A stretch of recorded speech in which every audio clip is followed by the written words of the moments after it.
Everyone,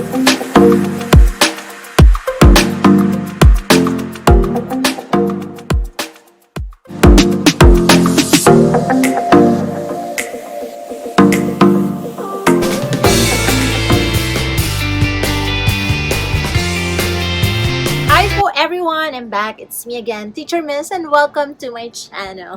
Ayan, so yeah, I'm making this video that's like how to create an automatic table of contents kasi na-stress ako every time I sit as a panel member. Tapos ngayon kasi yung manuscript binibigay na siya sa atin na naka Word file, hindi siya katulad dati na printed copy siya, no? So when I look at it, na-stress ako na tinitingnan ko yung table of contents na siya ay naka-manual. Tapos, yeah.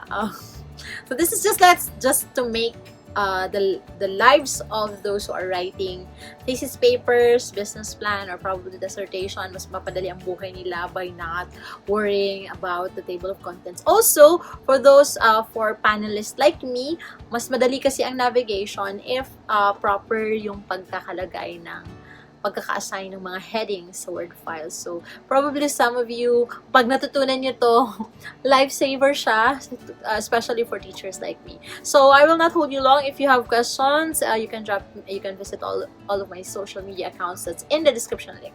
So, lumipat na tayo sa laptop ko. Let's go! So, we're here na sa aking laptop. So, hayaan nyo lang yung mukha ko dyan kasi we need the tabs. Okay, so I'll teach you how to prepare the automatic table of contents. Ang primary reason yan is para dun sa mga students hindi kayo mahirapan every time the table of the pages changes, tas minamanual nyo, nakaka-stress siya, ha? So, gagawin nyo lang dito is, kunyari ito ay wala, tanggalin natin.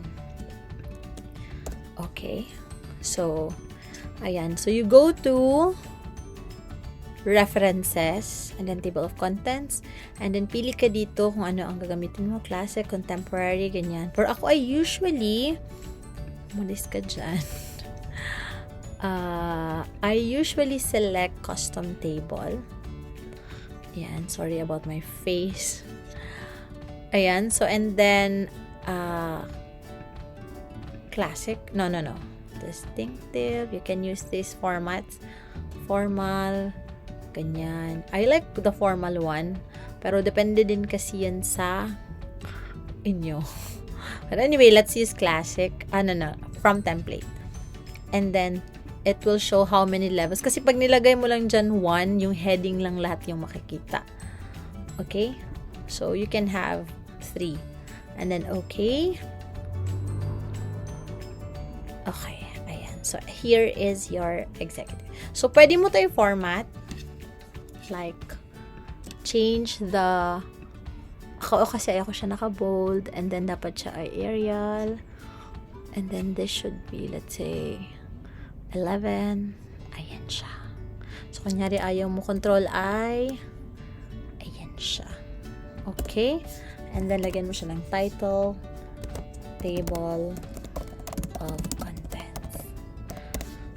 So, sa side ng teachers, pag chine-check nila to, if they're checking the manuscript, no? Tapos, masyado silang madaming tinitingnan. They can just view this through the navigation. So, if you're a teacher, you just click view, ayan. And then, i-check mo tong navigation pane at lalabas ito. You can check this, yung parang list. And then, so if I click this general company description, it will directly send me to this page. So, ayan siya. Okay, so kunyari, I'll only read on the part sa company goals. Ayan siya. So, mas madali siya, no? Hindi yung mag-scroll ka pang ganyan. So, ang question dyan is, paano to ginagawa? Paano alam ni Word that this is your heading? So, there are layers dito sa taas. So, you go to home, and then this section here, hindi ko alam anong tawag dito. I think this is styles pane. Click mo tong styles pane. Ayan. Nakalabas dito yung heading. So, in order na masali siya sa table of contents, dapat naka-assign siya as either as headings. So, depende sa iyo, no? Pero ako, usually, nasa 3 layers lang ako. But for this example, 2 layers lang to. So, you can see here, 1, 2 layers lang siya. So, you can edit the style. So, kunyari, heading 1, you can edit this. And then, click Modify Style. And then, that's the name, heading 1. And then, yan, you can format. Like, meron kasing iba ng mga schools na sorry about my dog dapat 14 yung font ng heading, tapos yung side yung side title something is font size is 12, dapat ganyan, so specific, so you can assign, pero you don't keep on editing and editing it. So every time you click the heading 1, nag-change siya ng format. So ayan, so ito yung formatting. This is the font style, size, and then these are basic formatting type. Pwede mo siyang i-italicize, underline, is it center, ganyan, or single or double space or single space. And then you can also format, no, like here. Ito usually nilalagyan ko siya ng numbering, kaya yan siya may numbering. So you go to numbering, and then yan, I use this style. And then okay, and then okay, and that's your heading 1.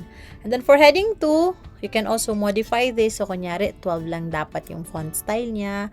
Yan, same. You can also assign numbers kasi minsan they require numbers for that. Okay. And then okay.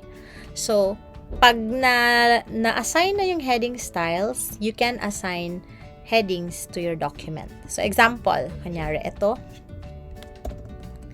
Kunyari, ito, tatanggalin ko siya. Here, gawin ko siyang normal. Mawawala siya dito, you see? Nag-number 1 na ang general company description. So, if you want to assign this section, itong executive summary na word, as a heading, just highlight that one, and then click here, heading 1. So, automatically, magna-number siya, and it will follow the format na naset natin sa styles pane. Ganun na siya kasimple. And then, it will automatically update sa executive summary. So, whenever there are changes, you just need to go to table of contents. And then, references. Here sa taas, references. And then, update table. Okay?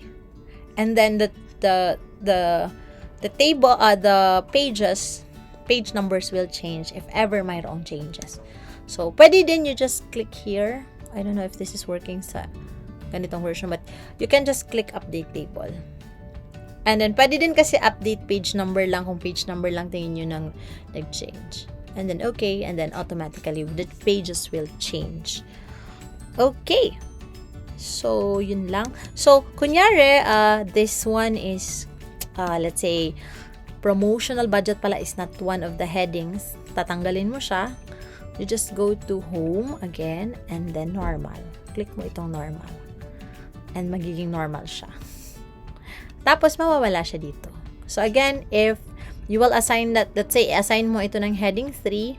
So, ang heading 3, meron siyang numbering, or you can change that sa style pane. Kunyari, heading 3 is, asan na yan? Heading 3. Here, yung may inverted triangle. Click mo yan, modify style. And then, let's say, this should be Arial. Let's say, 11. Tapos naka-italicize.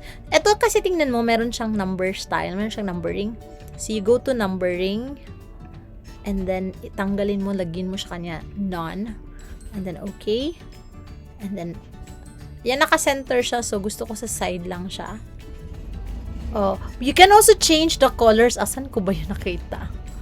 Yung colors. Let me see. Kasi pinapalitan ko to. I think font.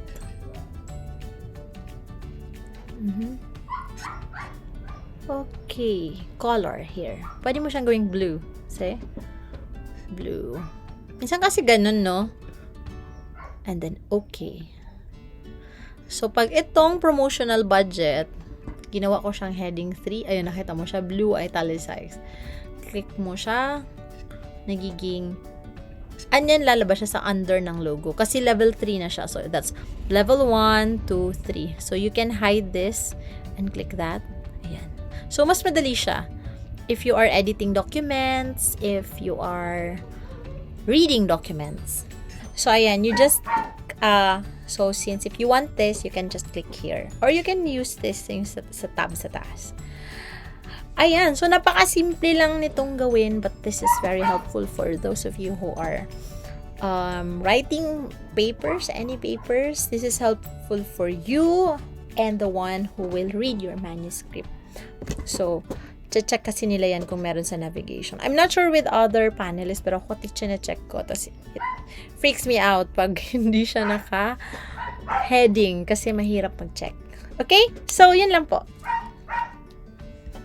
Ayan! So, I hope you have learned something from that video. So, yun lang. Thank you very much for watching.